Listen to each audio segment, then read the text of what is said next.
2025 में अमेरिका की 64% venture capital funding AI startups पर खर्च हुई है। ओपन एआई जैसी कंपनियों का वैल्यूएशन $300 बिलियन है, जबकि वो अभी तक प्रॉफिटेबल भी नहीं है। गूगल, अमेजॉन और मेटा ने 2024 में एआई पर $400 बिलियन से ज़्यादा खर्च किया है। लेकिन यहाँ एक चौंकाने वाला फैक्ट है, 70% फंडेड एआई स्टार्टअप्स अभी भी प्रॉफिटेबल नहीं है। तो क्या हम एक नए बबल के बीच में खड़े हैं? सबसे पहले समझते हैं कि .com बबल क्या है।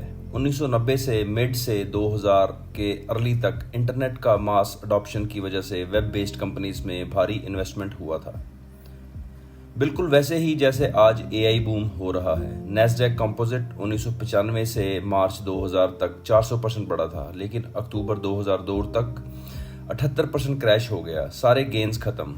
उस टाइम वेंचर कैपिटलिस्ट ने बिना प्रॉपर बिजनेस मॉडल देखे इन्वेस्ट किया था।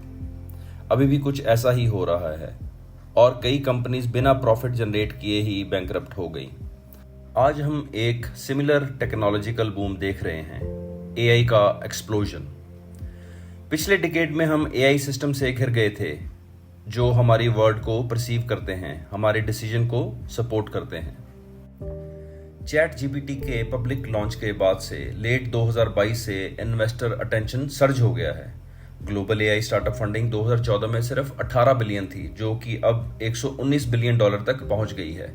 अब देखिए ओपन एआई को अप्रैल 2025 में $300 बिलियन पर वैल्यू किया गया, बिना पब्लिकली ट्रेडेड हुए। एंथ्रोपिक, जो इनका डायरेक्ट कंपटीशन है, $5 बिलियन और रेज करने की कोशिश कर रहा है, जबकि उसके प्रोडक्ट्स अभी रेवेन्यू जनरेट नहीं कर रहे। अब Amazon रिपोर्टरली एंथ्रोपिक के साथ अपनी टाइज को डीप करने की कोशिश कर रहा है और कंसिडर कर रहा है वो $multi-billion इन्वेस्ट करेगा।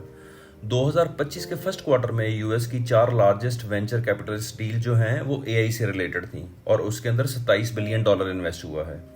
यह कैपिटल कॉन्सेंट्रेशन .com बबल के फ्रेंजी को रिमाइंड कराता है, जब फंड्स उन कंपनीज में फ्लो हो रहे हैं जिनके पास कोई भी फिनिश प्रोडक्ट नहीं था, सिर्फ इमर्जिंग टेक्नोलॉजी का अल्योर था। बिग टेक कंपनीज के इस इफोरिया को हम कंपेयर कर सकते हैं आर्म्स रेस के साथ, टैलेंट और इंफ्रास्ट्रक्चर एक्वायर करने के लिए। एआई इंजीनियर्स की सैलरी स्काई रॉकेट हो गई हैं, कंपनसेशन पैकेज $100 मिलियन तक पहुंच रहे हैं, स्पेशली सिलिकॉन वैली में। ओपन एआई के सीईओ सैम ऑल्टमैन कहते हैं कि मेटा उनके टॉप इंजीनियर्स को पोच करने की कोशिश कर रहा है, $100 million sign on bonus offer करके। गूगल, माइक्रोसॉफ्ट और मेटा का कंबाइंड स्पेंडिंग प्रोजेक्शन 2026 तक का $45 बिलियन के आसपास है एआई इंफ्रास्ट्रक्चर पर। यह फिगर प्रीवियस एस्टीमेट को डबल करता है और पिछले साल के कंपैरिजन में 13% से ज्यादा का जंप रिप्रेजेंट करता है। अल्फाबेट ने अनाउंस किया है कि वो अपने एआई प्रोजेक्ट्स पर एनुअली $85 बिलियन से ज्यादा एलोकेट करेगी और इसका रिपल इफेक्ट फाइनेंशियल मार्केट पर पड़ा है। Currently technology sector S&P 500 index का 34% अकाउंट करता है। यह 2000 के .com बबल पीक के दौरान के प्रपोर्शन से भी ज्यादा है। लेकिन एंथुजियाज्म के बावजूद मोस्ट जनरेटिव एआई प्रोडक्ट्स ने अभी तक truly large scale revolutionary impact demonstrate नहीं किया है। जबकि ये यूजफुल टूल हो सकते हैं, उनका ट्रांसफॉर्मेटिव पोटेंशियल अभी भी डिबेट में है। हम ये नहीं कह रहे एआई प्रोडक्टिव नहीं है, हम सिर्फ ये कह रहे हैं एआई टूल्स हाँ यहाँ हैं और यूज हो रहे हैं, लेकिन पे ऑफ हाइव के मुकाबले ज्यादा अनइवन हो सकता है। काफ़ी यूज़र रिपोर्ट करते हैं ये मॉडल इनएक्यूरेट, शैलो या बिल्कुल इनकरेक्ट रिस्पॉन्स प्रोवाइड करते हैं। प्रैक्टिस में जनरेटिव एआई रिपीटेटिव टास्क को सपोर्ट करने में ज़्यादा इफेक्टिव प्रूवन हुआ है, एंटायर प्रोसेस को डिसरप्ट करने में नहीं। इससे कंपनीज के फ्यूचरिस्टिक प्रोमिसेस जैसे 80% एडमिनिस्ट्रेटिव जॉब को रिप्लेस करना और टेंजिबल रिजल्ट्स के बीच डिस्कनेक्ट क्रिएट हुआ है। मोरओवर इन स्टार्टअप्स की वैल्यू फ्यूचर रेवेन्यू की एक्सपेक्टेशंस पर बेस्ड है, जो अभी तक मटेरियलाइज नहीं हुई है। रेवेन्यू प्रोजेक्शंस कई केसेस में स्पेकुलेटिव है। सीबी इनसाइट के डाटा के अनुसार 2023 और 2024 में फंडिंग रिसीव करने वाली 70% से ज़्यादा एआई स्टार्टअप्स अभी तक ऑपरेटिंग प्रॉफिट जनरेट नहीं कर रही। अब इसमें कुछ और ऐड करें कि लार्ज कॉरपोरेशन द्वारा टैलेंट और अर्ली स्टेज कंपनी एक्विजिशन 2025 में 40% तक बढ़े हैं।